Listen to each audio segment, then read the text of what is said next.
എല്ലാവർക്കും നമ്മുടെ മറ്റൊരു വീഡിയോയിലേക്ക് സ്വാഗതം. ബോട്ടിന്റെ ഏറ്റവും ലേറ്റസ്റ്റ് ആയിട്ടുള്ള ഒരു പവർ ബാങ്ക് ആണ് എനർജി ഷ്റൂം PB200 എന്ന് പറയുന്നത്. അപ്പോൾ ഇന്നത്തെ ഈ ഒരു വീഡിയോയിലൂടെ ഞാൻ നിങ്ങളോട് ഷെയർ ചെയ്യാൻ പോകുന്നത് നമ്മൾ ഈ ഒരു പ്രോഡക്റ്റ് വാങ്ങിച്ചാൽ വർത്ത് ബൈയിങ് ആകുമോ അല്ലെങ്കിൽ എന്തൊക്കെയാണ് ഈ ഒരു പ്രോഡക്റ്റിന്റെ സവിശേഷതകൾ എന്നാണ്. വീഡിയോയിലേക്ക് കിടക്കുന്നതിന് മുന്നേ നമ്മുടെ ചാനൽ ആദ്യമായിട്ടാണ് കാണുന്നതെങ്കിൽ ഒന്ന് സബ്സ്ക്രൈബ് ചെയ്യാൻ കൺസിഡർ ചെയ്യുക. കൂടുതൽ വീഡിയോ ഇഷ്ടപ്പെടുവാണെങ്കിൽ ഫാമിലിയായിട്ടും ഫ്രണ്ട്സുമായിട്ടൊക്കെ ജസ്റ്റ് ഒന്ന് ഷെയർ ചെയ്ത് ചാനലിനൊന്ന് സപ്പോർട്ട് ചെയ്യുക. അപ്പോൾ ഇതാണ് നമ്മുടെ ബോക്സ് എന്ന് പറയുന്നത്. ഏറ്റവും മുന്നിലായിട്ട് എനർജി ഷ്റൂം PB200 20,000 mAh പവർ ബാങ്ക് എന്നും കൂടാതെ ബോട്ടിന്റെ ലോഗോ കാണാൻ സാധിക്കും. അതേപോലെ തന്നെ നമ്മുടെ ഈ ഒരു പവർ ബാങ്കിന്റെ ഫോട്ടോയും ഏറ്റവും താഴെ made in India by an Indian brand എന്ന് ഇവിടെ കൊടുത്തിട്ടുണ്ട്. ഈ ഒരു made in India by an Indian brand കുറേ നമ്മൾ അൺബോക്സ് ചെയ്തിട്ടുണ്ട് ചാനലിൽ ഓൾറെഡി. അതൊക്കെ തന്നെ വളരെ ഫ്ലോപ്പ് ആയിരുന്നു എന്നുള്ളത് കൊണ്ട് ഇതും എനിക്ക് ചെറിയൊരു പേടിയുണ്ട്. ആക്ച്വലി ഈ ഒരു made in India by an Indian brand എന്ന് എഴുതിയേക്കുന്നുണ്ട്. എന്നാലും കുറച്ച് കാര്യങ്ങൾ ഇവിടെയും ഹൈലൈറ്റ് ഒക്കെ എഴുതിയിട്ടുണ്ട്. അതേപോലെ തന്നെ പുറകിലും കുറച്ച് കാര്യങ്ങൾ ഇവിടെ ഹൈലൈറ്റ് ആയിട്ട് എഴുതിയിട്ടുണ്ട്. ഇതൊക്കെ തന്നെ വീഡിയോയിൽ പൂർണ്ണമായി അങ്ങോട്ട് പറയാം അൺബോക്സ് ചെയ്തതിന് ശേഷം. Month and year of manufacture നോക്കുകയാണെങ്കിൽ ഓഗസ്റ്റ് 2021. അതേപോലെ തന്നെ ഗുജറാത്തിലാണ് ഇത് നിർമ്മിച്ചിരിക്കുന്നത്. കൂടാതെ മാക്സിമം റീറ്റെയിൽ പ്രൈസ് എന്ന് പറഞ്ഞത് 2490 രൂപയാണ്. എൻ്റെ കയ്യിലിരിക്കുന്ന ഇത് റെഡ് കളറാണ്. ഇതല്ലാണ്ട് നമുക്ക് ബ്ലാക്ക്, ബ്ലൂ എന്നിങ്ങനെ രണ്ട് ഡിഫറെൻറ്റ് കളേഴ്സിൽ കൂടി ഇത് അവൈലബിൾ ആവും. Charging norms and precautionary guide ലൈൻസിൽ അവരിവിടെ കൊടുത്തിരിക്കുന്നത് നമ്മൾ യൂസ് ചെയ്യേണ്ട അഡാപ്റ്റർ ഈ ഒരു പവർ ബാങ്ക് ചാർജ് ചെയ്യാനായിട്ട് 5V2A ആണ്. അതായത് 10 വാട്ട്സിൻ്റെ അഡാപ്റ്ററാണ് നമ്മളിത് യൂസ് ചെയ്യേണ്ടത് ചാർജ് ചെയ്യാനായിട്ട്. അപ്പോൾ ഇനി പൊട്ടിക്കുമ്പോഴത്തേക്ക് വീണ്ടും ഒരു കേസാണ്.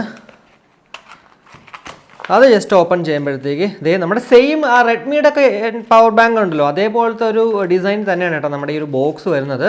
ഒരു യൂസർ ഗൈഡ് ഉണ്ട്, അതേപോലെ തന്നെ ഒരു വാറണ്ടി കാർഡ് ഉണ്ട്. കൂടാതെ thank you for choosing to support an Indian made lifestyle product എന്ന കുറച്ച് കാര്യങ്ങളുണ്ട്. അതേപോലെ തന്നെ നമ്മുടെ പവർ ബാങ്ക് ഇവിടെ ഇരിപ്പുണ്ട്. അതിന് മുന്നേ ഒരു മിനി ടൈപ്പ് C കേബിളും നമുക്ക് ലഭ്യമാകുമെന്നുള്ളതാണ്. അപ്പോൾ ഇതാണ് നമ്മുടെ പവർ ബാങ്ക് എന്ന് പറയുന്നത്. ജസ്റ്റ് ഒന്ന് പൊട്ടിക്കാം. അപ്പോൾ അതെ വളരെ മനോഹരമായിട്ടുള്ളൊരു റെഡ് കളറോട് കൂടിയിട്ടാണ് ഈ ഒരു പവർ ബാങ്ക് നമുക്ക് ലഭ്യമാകുന്നത്. ഇനി നിങ്ങൾക്ക് റെഡ് വേണ്ടെന്നുണ്ടെങ്കിൽ ഉറപ്പായിട്ടും ബ്ലാക്ക്, ബ്ലൂ എന്നിങ്ങനെ രണ്ട് കളേഴ്സിൽ കൂടി ലഭ്യമാകും. ഏതിനായാലും 1099 രൂപ തന്നെയാണ് ഈ പ്രോഡക്റ്റിൻ്റെ വില എന്ന് പറയുന്നത്. പിന്നെ എപ്പോഴും നമുക്ക് അവൈലബിൾ ആയിട്ടുള്ളൊരു കളർ എന്ന് പറയുന്നത് ഈ ഒരു റെഡ് തന്നെയാണ് ഫ്ലിപ്കാർട്ടിൽ. ആ ഒരു ഒറ്റ റീസണിലാണ് ഞാൻ ആക്ച്വലി ഈ ഒരു റെഡ് വാങ്ങിച്ചത്. അല്ലാന്നുണ്ടെങ്കിൽ ഉറപ്പായിട്ടും ബ്ലൂ ആയിരുന്നു ഞാൻ വാങ്ങിക്കേണ്ടിയിരുന്നത്. ഇനി ഫിസിക്കലി നമുക്ക് ജസ്റ്റ് ഒന്ന് നോക്കുവാണെങ്കിൽ ഏറ്റവും മുന്നിലായിട്ട് ബോട്ടിൻ്റെ ലോഗോ കാണാൻ സാധിക്കും. വലത് സൈഡിൽ മുകളിലായിട്ടൊരു പവർ ഓൺ ഓഫ് ബട്ടണും കൂടാതെ 4 LED ഇൻഡിക്കേറ്റേഴ്സും കാണാൻ സാധിക്കും. ഈ 4 LED ഇൻഡിക്കേറ്റേഴ്സ് നമുക്ക് എല്ലാവർക്കും അറിയാവുന്ന പോലെ തന്നെ 25%, 50%, 75, 100. ഇപ്പോൾ ഓപ്പൺ ചെയ്യുവാണെങ്കിൽ ഇതേണ്ടോ 3 LED ഇൻഡിക്കേറ്റർ ഓൾറെഡി കത്തി കിടപ്പുണ്ട്. അതിനർത്ഥം ഇതിനകത്ത് 75% ബാറ്ററി കപ്പാസിറ്റി ഉണ്ട്.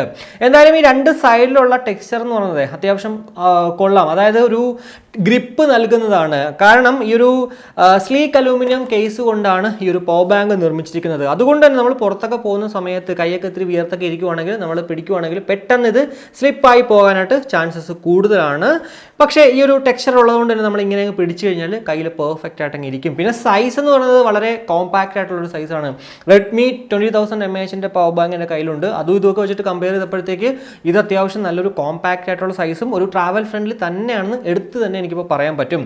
ഇനി ഏറ്റവും അടിയിൽ നോക്കുകയാണെങ്കിൽ ഇവിടെ 20,000 mAh എന്നും കൂടാതെ ഇൻപുട്ടും ഔട്ട്പുട്ടും മെയ്ഡ് ഇൻ ഇന്ത്യ എന്നൊക്കെ എഴുതിയിട്ടുണ്ട്. ഏറ്റവും മുകളിലായിട്ട് USB-A ടൈപ്പ് 2 ഉണ്ട്. കൂടാതെ ടൈപ്പ് C പോർട്ടും അതേപോലെ തന്നെ മൈക്രോ USB പോർട്ടും കാണാൻ സാധിക്കും. അപ്പോൾ ഇതൊക്കെയാണ് നമുക്ക് പൊതുവെ ഇതിൽ ഫിസിക്കലി നോക്കിക്കഴിഞ്ഞാൽ എടുത്ത് പറയാൻ പറ്റുന്ന കുറച്ച് കാര്യങ്ങൾ എന്ന് പറയുന്നത്. ഇനി കേസിലുള്ള എന്താ പറയുക ഹൈലൈറ്റ് ആയിട്ട് എഴുതിയിരിക്കുന്ന കാര്യങ്ങളിൽ നോക്കുവാണെങ്കിൽ 2-way 12 watt റാപ്പിഡ് ചാർജിങ് ആണ് ഇതിൽ സപ്പോർട്ട് ചെയ്യുന്നത്. അതായത് നമുക്ക് ഇൻപുട്ട് ആയാലും ഔട്ട്പുട്ട് ആയാലും ഇതിൽ 12 watt സപ്പോർട്ട് ചെയ്യും. കൂടാതെ ഇതിലെടുത്ത് പറയേണ്ട മറ്റൊരു സവിശേഷത എന്ന് പറയുന്നത് നമ്മുടെ പവർ ബാങ്ക് ഡയറക്റ്റ് പവറിൽ ചാർജ് ചെയ്യുന്ന സമയത്ത് നമ്മുടെ ഡിവൈസുകൾ പവർ ബാങ്ക് യൂസ് ചെയ്തിട്ട് ചാർജ് ചെയ്യാൻ സാധിക്കും. വളരെ എന്താ പറയുക ഭയങ്കര ഒരു അഡ്വാൻറ്റേജ് തന്നെയാണെന്ന് യാതൊരു സംശയവുമില്ല. കാരണം നമ്മുടെ പവർ ബാങ്കിൽ ചാർജ് ഇല്ലെങ്കിൽ പോലും പക്ഷേ നമ്മുടെ ഗാഡ്ജറ്റ്സുകൾ നമുക്ക് ചാർജ് ചെയ്യണം, അത് അത്യാവശ്യമാണ് എങ്കിൽ ഉറപ്പായിട്ടും പവർ ബാങ്ക് നേരെ കൊണ്ടുപോയി നമ്മുടെ പവറിൽ കണക്ട് ചെയ്യുക. അതിനുശേഷം ഈ ഒരു പവർ ബാങ്കിൽ നിന്ന് നമ്മുടെ ഗാഡ്ജറ്റ്സുകൾ ചാർജ് ചെയ്യാൻ സാധിക്കും. അതുകൊണ്ടുള്ളൊരു ഉപയോഗം എന്ന് വെച്ച് കഴിഞ്ഞാൽ നമ്മുടെ ചെറിയ ചെറിയ സ്മോൾ ഗാഡ്ജറ്റ്സുകൾ നമുക്ക് സമാധാനത്തോട് കൂടിയിട്ട് അടിച്ചു പോവോ ദൈവമേ എന്നുള്ള പേടി ഇല്ലാണ്ട് തന്നെ പവർ ബാങ്ക് യൂസ് ചെയ്തിട്ട് ചാർജ് ചെയ്യാൻ പറ്റും. 10 മണിക്കൂറാണ് നമുക്ക് ഈ ഒരു പവർ ബാങ്ക് ചാർജ് ആകാനായിട്ട് എടുക്കുന്ന സമയം. കൂടാതെ ഇതിനകത്ത് 20,000 mAh ഉണ്ടെങ്കിലും അവർ തന്നെ അവരുടെ യൂസർ ഗൈഡിൽ മെൻഷൻ ചെയ്തിട്ടുണ്ട് റേറ്റഡ് കപ്പാസിറ്റി എന്ന് പറയുന്നത് 13,000 mAh ആണെന്നുള്ളത്. എന്തായാലും ഈ ഒരു 13,000 mAh ആണെങ്കിലും നമ്മുടെ ഒരു മൊബൈൽ 4,000 mAh ഉള്ള ഒരു മൊബൈൽ ആണെങ്കിൽ നമുക്ക് 3 പ്രാവശ്യം ഒരു വാടും ഇല്ലാണ്ട് ചാർജ് ചെയ്യാൻ സാധിക്കും. ഒരൊറ്റ ട്രാവലൊക്കെ ചെയ്യുന്ന ആളല്ലെങ്കിൽ 2 ദിവസം നമ്മൾ ട്രാവൽ ചെയ്യുന്ന ഒരാളാണെങ്കിൽ പോലും ഈ ഒരു പവർ ബാങ്ക് കൊണ്ടുപോയി കഴിഞ്ഞാൽ വേറെ കുഴപ്പമൊന്നുമില്ല. 13,000 mAh എന്ന് പറയുന്നത് അത്യാവശ്യം നല്ലത് തന്നെയാണ്. 10,000 mAh ഉള്ളൊരു പവർ ബാങ്ക് നമ്മൾ വാങ്ങിക്കുവാണെങ്കിൽ ഉറപ്പായിട്ടും അതിനകത്ത് കിട്ടുന്നത് 7,000 അല്ലെങ്കിൽ 6,000 ഒക്കെ ആയിരിക്കും. അതുകൊണ്ട് തന്നെ നമുക്ക് മനസ്സിലാക്കാം ഈ ഒരു 20,000 mAh ആണെങ്കിലും അത് ഉറപ്പായിട്ടും കിട്ടത്തില്ല. ഇതുപോലെ 13,000 അല്ലെങ്കിൽ 15,000 ഇടയ്ക്ക് എല്ലാത്തിലും ഒക്കെ കിട്ടത്തുള്ളൂ. കൂടാതെ നമ്മളിപ്പോൾ ഈ ഒരു സ്ക്രീനിൽ കാണുന്ന 12 ലെയർ സ്മാർട്ട് IC പ്രൊട്ടക്ഷൻ ഉള്ളത് കൊണ്ട് തന്നെ പെട്ടെന്ന് അങ്ങോട്ട് എവിടെയെങ്കിലും ഒക്കെ കൊണ്ട് കുത്തി വെച്ചാൽ ഇതൊന്നും അടിച്ചൊന്നും പോകാനായിട്ട് ചാൻസസ് കുറവാണ് ഡയറക്റ്റ് നമ്മൾ ചാർജ് ചെയ്യുന്ന സമയത്ത്. അപ്പോൾ ഇതൊക്കെയാണ് നമുക്ക് പൊതുവെ ഈ ഒരു പവർ ബാങ്കിനെ കുറിച്ചിട്ട് പറയാൻ പറ്റുന്ന കുറച്ച് കാര്യങ്ങൾ. 1,099 രൂപയ്ക്ക് ഇത് വർത്താണോ എന്ന് എന്നോട് നിങ്ങൾ ചോദിക്കുവാണെങ്കിൽ ഞാൻ ഉറപ്പായിട്ടും പറയും നമ്മുടെ ഗാഡ്ജറ്റ്സുകൾ ചാർജ് ചെയ്യാനാണ് നിങ്ങളുടെ ഉദ്ദേശമെങ്കിൽ ഉറപ്പായിട്ടും ഈ ഒരു പ്രോഡക്റ്റ് 12 വാട്ടിൻ്റെ ഒരു ഫാസ്റ്റ് ചാർജർ ആണെങ്കിൽ പോലും നമുക്കിത് വാങ്ങിക്കുക എന്നുള്ളതാണ്. എന്നാൽ മൊബൈലൊക്കെ നിങ്ങൾക്ക് പെട്ടെന്ന് ചാർജ് ചെയ്യണം എന്നുണ്ടെങ്കിൽ ഇത് വാങ്ങിക്കാതിരിക്കുക. 18 വാട്ടുള്ളൊരു ഫാസ്റ്റ് ചാർജർ ആണെങ്കിൽ ഉറപ്പായിട്ടും ഒരു അരമണിക്കൂറിനകത്ത് നമുക്ക് 100%ലേക്ക് എത്തും. എന്നാൽ ഇതൊക്കെ ആകുമ്പോഴത്തേക്ക് ഒരു അരമണിക്കൂർ എന്ന് പറഞ്ഞാൽ കുറച്ചുകൂടി ഒരു 10-20 മിനിറ്റ് കൂടി കൂടുന്നേ ഉള്ളൂ. പക്ഷേ നമുക്ക് വളരെ സമാധാനത്തോട് കൂടിയിട്ട് ഗാഡ്ജറ്റ്സുകളൊക്കെ പെർഫെക്റ്റ് ആയിട്ട് ചാർജ് ചെയ്യാൻ സാധിക്കും. റെഡ്മിയുടെ 20,000 ഞാൻ നേരത്തെ പറഞ്ഞ പോലെ അത് 1,399 രൂപയ്ക്കാണ് ഞാൻ വാങ്ങിച്ചത്. അതിൻ്റെ നോർമൽ റേറ്റ് എന്ന് പറഞ്ഞത് 1,499 രൂപയാണ്. 1,400 രൂപയ്ക്ക് ആ ഒരു പ്രോഡക്റ്റ് വാങ്ങിച്ചപ്പോഴത്തേക്ക് ഇതിൻ്റെ വില എന്ന് പറഞ്ഞത് 1,100. ഒരു 300 രൂപ കൂടി നമ്മൾ എക്സ്ട്രാ ഇടുവാണെങ്കിൽ റെഡ്മി വാങ്ങിച്ചാൽ അതിനകത്ത് നമുക്ക് ലോ പവർ മോഡ് ഉണ്ട്. അതുകൊണ്ട് തന്നെ ലോ പവർ മോഡിൽ നമ്മുടെ ഗാഡ്ജറ്റുകൾ ചാർജ് ചെയ്യാൻ സാധിക്കും. നോർമലി നമുക്ക് മൊബൈൽ ഫോണൊക്കെ നല്ല ഫാസ്റ്റായിട്ട് ചാർജ് ചെയ്യാനായിട്ട് അവരുടെ ആ ഒരു 18 വോട്ടിലും സാധിക്കും. ഇവിടെ എന്നാൽ 12 വാട്ട്സ് ആണ് നമുക്ക് ആ ഒരു മാക്സിമം ചാർജിങ് സ്പീഡ് എന്ന് പറയുന്നത്. അതുകൊണ്ട് തന്നെ ഇതിൽ ലോ പവർ മോഡോ അല്ലെങ്കിൽ അങ്ങനെ ഒന്നുമില്ല. എന്നാൽ നമുക്ക് എല്ലാം ആ ഒരു സമാധാനത്തോട് കൂടിയിട്ടിരുന്ന് ചാർജ് ചെയ്യാനും സാധിക്കും.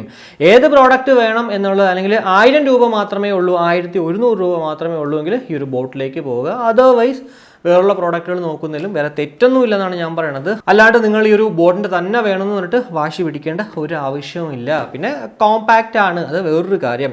അപ്പോൾ ഇതൊക്കെയാണ് നമുക്ക് പൊതുവെ ഈ ഒരു ബോട്ടിൻ്റെ പ്രോഡക്റ്റിനെ കുറിച്ചിട്ട് പറയാൻ പറ്റുന്ന കുറച്ച് കാര്യങ്ങൾ എന്ന് പറയുന്നത്. എന്തായാലും ഈ ഒരു വീഡിയോയിലൂടെ 20,000 mAh ഈ ഒരു 1,099 രൂപ വില മതിക്കുന്ന പവർ ബാങ്കിനെ കുറിച്ചിട്ടുള്ള ഒരു ഏകദേശ ധാരണ നിങ്ങൾക്ക് ലഭ്യമായി എന്ന് വിശ്വസിക്കുന്നു. വീഡിയോ ഇഷ്ടപ്പെട്ടെങ്കിൽ ഫാമിലിയായിട്ടും ഫ്രണ്ട്സുമായിട്ട് ജസ്റ്റ് ഒന്ന് ഷെയർ ചെയ്യുക. കൂടുതൽ ലൈക്ക് ചെയ്യാനും കമൻറ്റ് ചെയ്യാനും മറക്കണ്ട. ഇനി സബ്സ്ക്രൈബ് ചെയ്തിട്ടില്ലെങ്കിൽ ഉറപ്പായിട്ടൊന്ന് സബ്സ്ക്രൈബ് ചെയ്യുക. അപ്പോൾ മറ്റൊരു വീഡിയോ കാണുമ്പോഴേക്കും ബൈ.